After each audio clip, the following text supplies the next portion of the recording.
Hello, Whitman-Hanson. I'm Victoria Consolini, and this is my co-host, Victoria Murphy. We're here on behalf of the mock trial team interviewing State Representative Geoff Diehl. Mr. Diehl, thank you for coming in today. Victoria, thanks for having me. Mr. Diehl is the Republican candidate for the 7th Plymouth District. Mr. Diehl, could you please tell us a little about yourself? Sure. I live in Whitman with my wife, Kathy Jo, and my two daughters, Kaylee and Emily. They both go to Conley School, and my wife happens to also be the director for the Whitman Youth Cheerleading, and she owns a business, Boss Academy, which I think some students here may go to. So that's our community involvement. I'm also involved with the Abington Lions Club, the East Bridgewater Business Association, which is like a Chamber of Commerce, the Metro South Chamber of Commerce, and the South Shore Chamber of Commerce. Those are sort of the things I do in the district. Thank you. And now for some questions regarding your political views. Budget cuts in our school district have repeatedly put the jobs of our teachers at stake, as well as risking many of the unique programs offered by our school. What do you plan to do to help our local educational system? Well, before I ran for state representative, I was on the Whitman Finance Committee, and I was the liaison to the Whitman-Hanson School Board, and so I went to the meetings quite often, and I heard, and this was one of the big reasons I ran for office, was the fact that the state had been cutting local aid, but also Chapter 70, which is education funding to our towns, and I wanted to make decisions and votes that would maybe change that. And so I understand it's very difficult. I mean, teachers every year aren't sure whether they're going to be hired back again the next year, and it's a difficult position for them, for students and parents. Everybody gets very anxious by the time town budgets come around, and so it's very important to make sure Chapter 70 education funding is restored. And this year, we were actually able to, in this session, restore $600,000 to the district for Chapter 70 education formula. So it's one of the priorities that I have. And the other thing I think people need to know too is that the current Chapter 70 funding formula is a 20-year-old formula that I think needs revamping.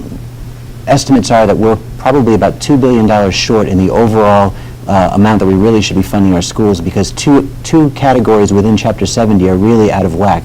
One is the healthcare costs, which have been spiraling out of control for a while, and so for all the staff of all the schools, that really puts the school budget in a big bind. The other thing is special needs cost. With ever-growing IEPs for students that are very specific and costly, we need to, I think, add more money in to take care of special ed funding needs. So those are two specific aspects that I think need to be part of the overall look at Chapter 70 funding formula. Okay. How do you plan to help small businesses in the town? Small businesses, well, again, my wife owns a small business, and I used to work for a small business.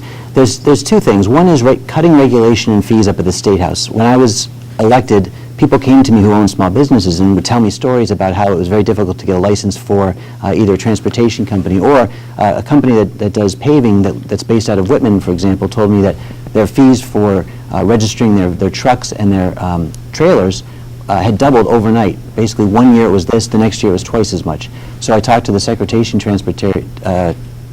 of Transportation, Richard Davey, and asked him why that happened, and he said, well, we had a budget shortfall, and we had to make it up somewhere. And so what I did was filed an amendment to the budget that said, let's not just allow random fee increases, but let's do at least a percentage increase so that businesses will know at least their costs will be X, Y, or Z, not just out of the blue a huge hit. The other thing, too, is to help small businesses. We need to get, I think students, like in high school and college, who are coming out of college especially, into jobs. And that's the big word that you hear about in this election cycle all across the country is jobs. In Massachusetts, it's no different. We have a lower unemployment rate, but it's still fairly high versus where we need to be. And so we need to get kids who are coming out of school into jobs or help them start a company. And one of the things I thought was very neat, I met two students from Whitman-Hanson over at the Bayweb, Brockton Area Work Investment Board, who had taken part in an entrepreneur competition, and one was a photographer and one was did lawn services, right? So it sparked an idea that I had, which was to take state-owned buildings and that are empty and let small companies go into them maybe at no charge for a few years so that they can get that business started. It's like an incubator program, and now I'm working with Bridgewater State University to actually flesh that idea out because they think it's a good model. And what we'll do is, again, let people come in, and we lost a big company like Facebook, went out to California from Massachusetts. Well, let's have the next Facebook start right here in Whitman or Hanson in one of the state-owned buildings that's not being used. Let those kids grow that business, or those college students that come out that graduated, start a business and keep it here. And that's one of the goals I think I have to help small business. It's a great idea. Thank you. This next question regards transportation in the district. The district currently budgets over $1 million in transportation. Because Whitman-Hanson is a regional school district, the district cannot legally charge for busing of students who live 1.5 miles more from their schools.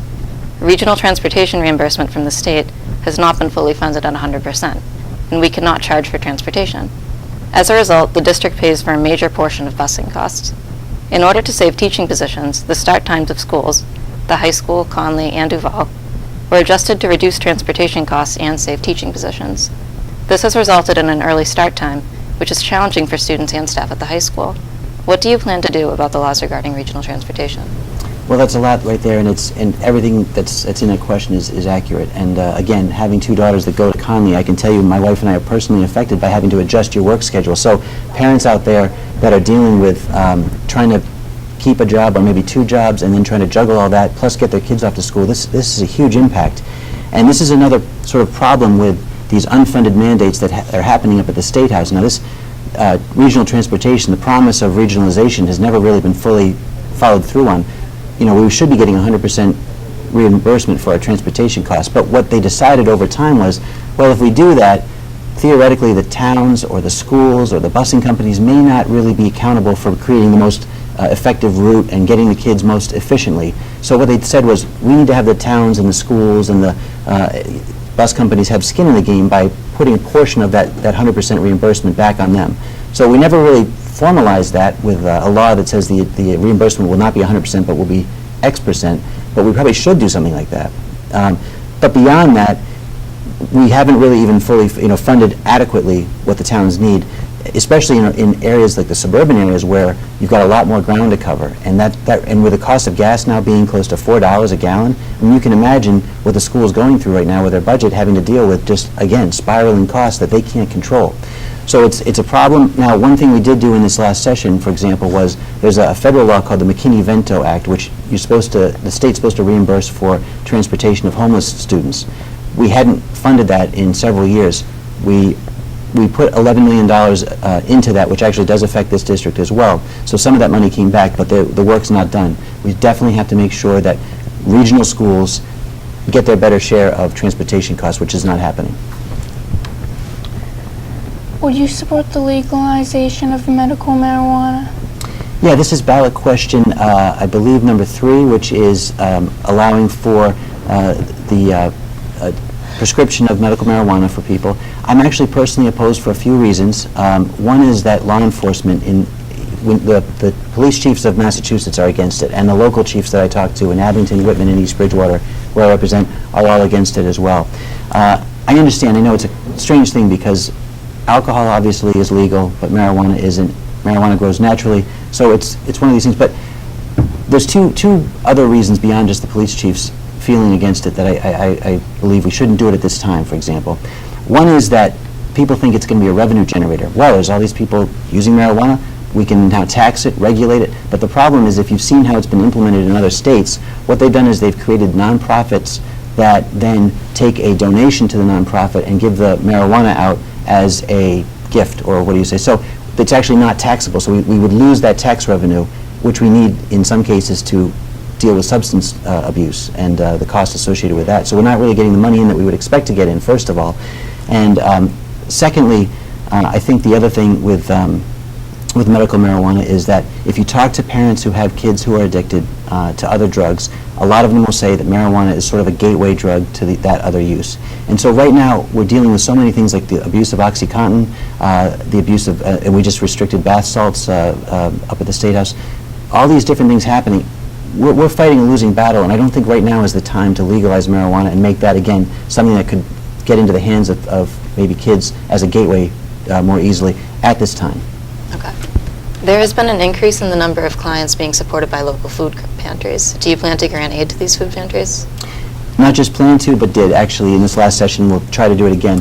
A couple things, just personally, my wife has the Performing Arts School. We do events where we actually have people come and bring non-perishable items to events. I do the same thing with events that I hold in the district. But the other thing we did was we got a block grant for Abington and Whitman, It's $800,000, and what it does is it allows for rehabilitation of properties that are in sad state of repair. But the other thing it does, it goes money directly to food pantries. The people who run the food pantries in Whitman-Hanson, even East Bridgewater, all contacted me and said this last year was a very difficult year because with the economy the way it was, they had really depleted stocks. So we were able to get, again, $800,000 into the district to fund that, and we're going to keep doing that because it's very critical. Well, good for you. Thanks. Another ballot question, would you support the legalization of prescribing medication to end the life of a terminally ill patient? Yeah, well, Victoria, that's another tough ballot question for me to support because there's a few things that go into that.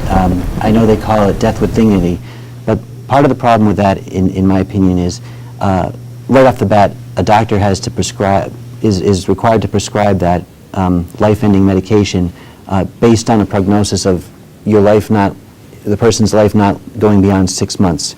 And I don't know how many times maybe you've heard, I've heard quite a bit of people who are given a terminal prognosis and then end up not only beating that time period, but also sometimes even beating the disease completely. And so the other part that goes with this is there's no requirement for a psychiatrist to actually analyze the patient to see if they're making the decision of sound mind. And so if you combine those two, I'm not necessarily sure that it's going to achieve what you want it to do. The other thing too is that no doctor is required to be with the patient when they take that final medication. And so if for some reason they don't take it properly, they could end up in more pain than they're in now. So I just see it as flawed as the way it's written right now. Again, if there's a chance to maybe do it in a different way, I might support it, but right now I don't support the question as written. And lastly, why do you want to represent the district? $1 million question, right? I mean, it's something that I felt was a calling back when I first started running, when I was on the finance committee, because I wanted to try to help the towns. Again, worked for a small company. My kids were in school. My wife had a small business, and we just felt that the state wasn't making the right decisions. We've been able to, since I got into office and I was put on the Ways and Means Committee, which is the budget committee that actually steers most of the state's budget, the $33 billion budget, been able to make better decisions. And so I want to continue that process of making better decisions. I promised when I first ran for office that I would restore local aid. The cuts, we did that. $65 million put back in local aid. I promised that we would increase education funding, and not just cut it, but increase it. We did that. And I promised that we wouldn't raise taxes or fees.